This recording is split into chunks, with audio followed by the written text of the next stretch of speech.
Somaliya Dib Qaran diyaarintooda si weyn u socota waxay ku soo jeedaan dhulkii ay u dhasheen ciidii xuduntoodu tiilay waxay soo socdaan iyagoo ku gaashaaman qalab iyo aqoonba waxay ka simayeen damqashada raadadkii ay qulubtooda ku reebeen hadimooyinkii cadaawaha cidina aanay ka nabad galin ee muddo tirsiga halaagiyo dhibkiisu gashay gugii 16 Somaliya waxa gabaabsi ah warwar kasta oo hore looga qabay in mar uu laga kaco halkii lagu kufay daraad nayaayiro dhab loo jeedaalinaya la isla wada yaqiinsan yahay yididiilo dadaal lagu kabay baa dhan kastaba ka socota Ismaaciidan oo deeliya xagal daac ka dheer yahay ayaa si xawliya ku socda waa dabada yartii dalkan u dhalatay waxay galeen ciidamada kumanaan ku labisan aqoontii militariya tiknoolajiyadii u dambeysay ayaa dalka ku soo jeeda kumanaan kale waxay ku sii qulqulayaan faramaha cadaawaha dalku wuxuu ku wada jiraa 4 marxaladood oo isbarkan xaalad dagaal oo u muuqata in si dhab ah loo guddoonsaday ka taqalluska al-shabaab yagleelidda Dib Qaran oo ahmiyadda koobaad labaad saddexaad iyo afraad ba laga dheehanayo in la siiyay dhismaha ciidamada la dagaalanka musuqmaasuq iyo reform aan hal meel ku eekeen waxaa dheer intaasi tirtirka aragtiyihii ku raacnayd ee adduunweynaha idilkii ay ka wada haysteen Soomaaliya aan dhuganay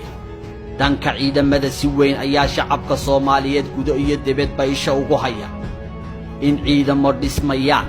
in da'yartii dugsiyada sare iyo jaamacadaha ka baxay xafiisyada ay ka doorbideen dirayska iyo ciidamada in ciidamada xooga uu hoggaanka u hayo Generaal Daawud Allah u naxariistay dabadeed generaalkii labaad ee ugu da'yar taariikhda ciidamada xooga dalka waa Generaal Odaywaaye oo isagu waliba jaranjarada ciidanimada ka soo koray bilowgii halganka muddada dheer ee cadaawaha lagula soo jiray shacabku waxay kaloo ka dheragsan yihiin inay meesha ka baxday mushahar ciidan laga cunay iyo musuq halakeeyay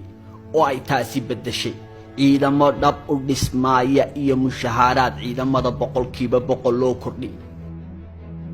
waxay kaloo shacabku wada daawanayaan in faramaha cadaawaha guura laga keeno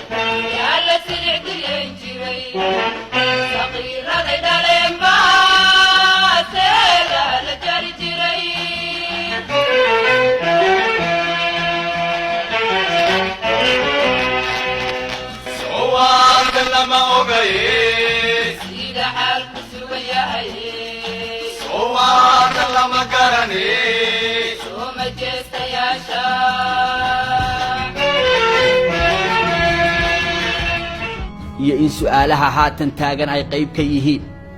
gobolladii dhexe goormee cadaawaha laga xoray ciidamada shisheeye intee ka hadhay sagootintooda qaraxyadii bilaha iyo toddobaadlaha ahaan jiray waa kuwan meesha ka sii baxay dabadeed maxaa xigi hase ahaatee aynu eegne dalku kolkuu daraadumay dabadeed la jabay dhanna aanu nabadgelin ciidamada qalabkooda iyo xoryahooduba ay israaceen waa tii laga dhigay galangal iyo goobaare haddaba kamanaanka daayartee soo dhammaystay aqoonta commandosta military ciidamada ka kooban cirdhul iyo badba ee hormo dalka ugu soo wajahan marka laga yimaado faramaha cadaawaha ay ka dagaalgalayaan xaggee loo diyaarshay xeryihii dumay barkood la gatay kuwa kale la qaybsaday qaar kale shisheeyaha la siiyay dib ma loo soo celiyay mase la dhisay xeryahaas hawl baa taale maxaa diyaar u ah ciidamada iyaba waa su'aali xaggee bay degi dalku xaalad dagaal buu geli wuuna ku jiraa si cadaawaha dagaalkooda looga biyo keeno iyana waa su'aal kale maxaa u qorshaa cisbitaaladii dumee damdaguugan iyo digaandagaha laga dhigay doraad tani waa caasimadda ummadda Soomaaliyeed ee Muqdisho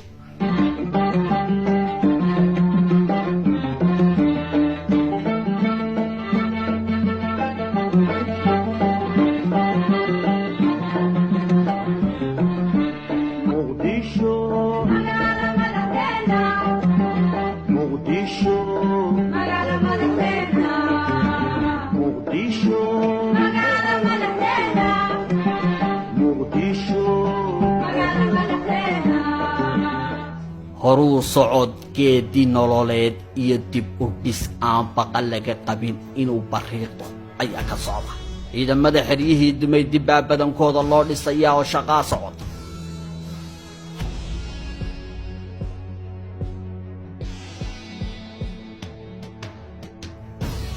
tani waa xeradii dimaayo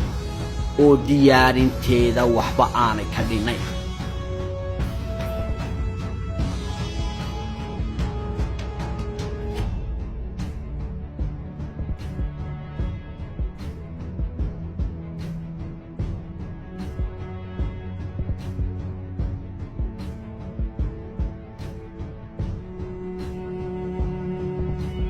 ciidan liidu waxay Soomaaliya batay magansiga shisheeyaha ugu xandhigashadii cadaawaha dalkoo baylah galay badiya beriba xanuunka iyo dhibaatadii cadaawaha oo iyana guri looga ilmeeyay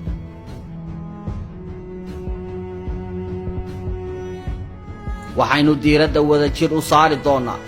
maxaa ka lilaahiya dib u soo noolaanshaha iyo diiladii naxashka saaran